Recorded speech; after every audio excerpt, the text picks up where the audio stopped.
Chairman and Ranking Member, for this opportunity. Thank you all so much, panel. I represent a part of Michigan, and so the Flint water situation was something that was extremely emotional and something that has reconfirmed my commitment to clean water in America and protecting our families and our health through water. Months after warning signs, the water in Flint, Michigan, as you know, did not meet the levels in lead that would be healthy for children. In a city that depended on that. A man-made disaster, it was a tragic outcome. We have found that in September 2016, the U.S. GAO released a study of water infrastructure for selected mid-sized and large cities with declining population, and it was alarming what they found.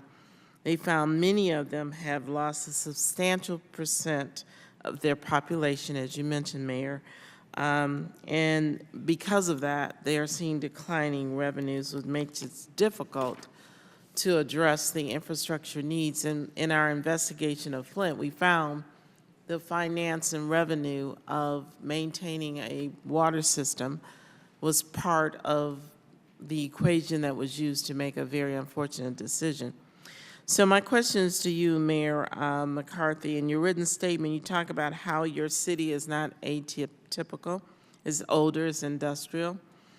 I know a thing or two about that, being a mayor and myself. Can you talk about the water and infrastructure challenges in cities, because you're here as a U.S. Conference of Mayors, and if any other member want to talk about that, because it's important that as we move forward with the matches that we're talking about, that's a challenge, that we're very clear on investment in water infrastructure is not a luxury or a pretty thing. It is a necessity. So, Mayor, please. Thank you. The water and wastewater systems are key in terms of basic quality of life, and then also trying to rejuvenate and reinvigorate older communities. You want to be able to attract people there, you want to attract business, and you have to have those systems in place.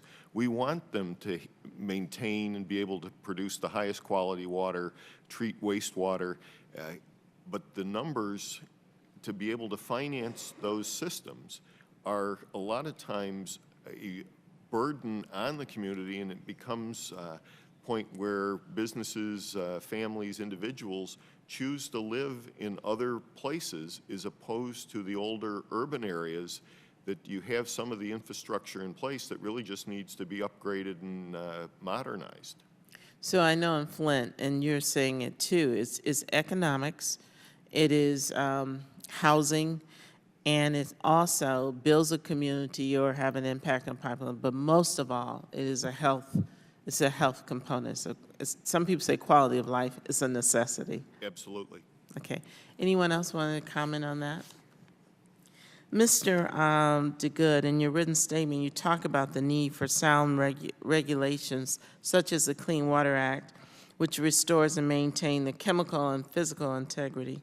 Are the regulations the reason we have a crisis in our water infrastructure in America today? I think the answer to that is a resounding no. I think we have a crisis of underinvestment that is, in some cases, a shared burden for locals and the federal government. There are certainly places where we can point to where water services are underpriced. And I think rather than trying to point to the regulations that we ask EPA and our state partners to enforce as being the problem, what we need to do is put some additional money on the table. I think what the construction grants program from the original 72 Clean Water Act demonstrates for us is that when the federal government shows up with resources, oftentimes local elected officials find the courage to raise money themselves. Mm-hmm. That is not always the case. There are certainly communities that are so economically challenged that you need to have different matching requirements and an understanding and a sensitivity to that.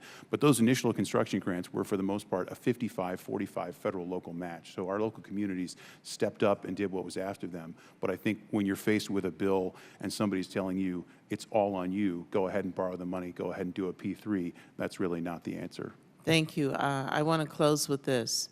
in America, we're going to start seeing water affordability being an issue in our cities because we have to fund them, we have to provide safe, clean water. And when cities step up to make those investments, they have to get the revenue, and water affordability is going to be an issue we're going to talk about. Thank you. I'll yield back. Thank you.